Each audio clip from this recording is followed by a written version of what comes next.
वरवी हे वेळ सापडली संधी, साह्य झाली बुद्धी संचिताची. आपलं संचित जरी चांगलं असलं तरी त्या संचिताला आपली बुद्धी साह्य होईलच असं नाही. आपली बुद्धी अनेक निश्चय करून त्या मार्गापासून आपल्याला भटकवू शकते. परंतु जगद्गुरु तुकोबाराय म्हणतात, माझ्या संचिताला माझी बुद्धी साह्य झाली आणि मला ही संधी, चांगली वेळ मिळाली.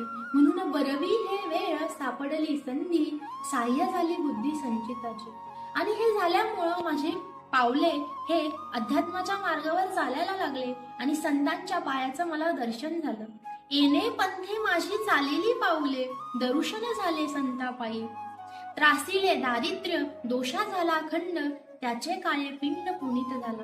आणि संतांच्या पायाचं दर्शन झाल्यामुळं माझं दारिद्र्य संपुष्टात आलं, माझ्यातलं दैन्य गेलं, दोष खंडित झाले, दोष नष्ट झाले आणि माझ्या शरीरातली अशुद्धता, अपवित्रता जाऊन तिथे माझं शरीर हे शुद्ध झालं आणि माझ्या हृदयामध्ये केवळ आनंद नांदायला लागला.